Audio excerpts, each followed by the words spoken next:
এবারে নিজেদের মাঠে মুস্তাফিজুর রহমানকে তুলুদুলু করে দিল। এবারে আইপিএলে চেন্নাইয়ের বাইরের মাঠে করেছে হলেও নিজেদের মাঠেই দুর্দান্ত ছিল দাফিজ। কিন্তু মঙ্গলবার সেই চেন্নাইয়ের প্রথম ওভারটাই ভালো ছিল, পরের ওভার থেকেই অধারাবাহিক এলোমেলো বল করে যাচ্ছিলেন।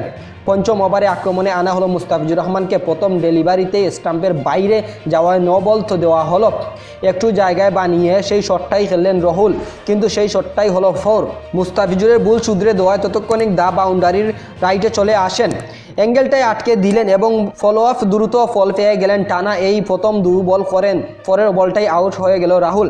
প্রথম বাউন্ডারি ওই ওভারটাই হলে ও ধারাভাষ্যকার ইয়াং ভিশন সায়েন্স রিচার্জ ক্যাচিং মুস্তাফিজুরের প্রশংসায় পঞ্চমুখ করেন। কে ভাবতে পেরেছিল পরের ওভারগুলোই যেন বেদনাদায়ক বাংলাদেশের এই পেসারের হবে।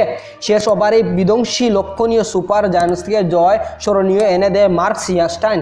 প্রথম ওভারে স্লোপার 4 রান দেওয়ার মুস্তাফিজুর রহমানের বিশেষ করেই শেষ ওভারটাই ছিল বিধ্বংসী।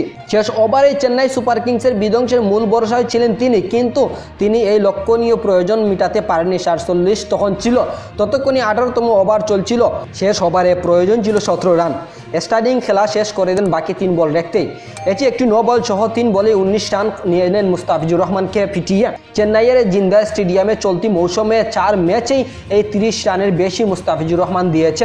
তার এই ম্যাচের পারফরমেন্সে হতাশায় ঠিকই এ দিনের ম্যাচের পর্যন্ত আইপিএলের মুস্তাফিজুর রহমানের রূপ দেখাচ্ছিল, কিন্তু জিন্দাল স্টেডিয়ামেই নিজেকেই ক্ষুধার্ত বাইরে দিয়েছেন মুস্তাফিজুর রহমান। চেন্নাইয়ের মাঠে 29 রান খরচে 4 উইকেট নেওয়ায় তিনি শুরু করেছিলেন এবারের মৌসুমে ভালো পারফরমেন্স দিয়ে।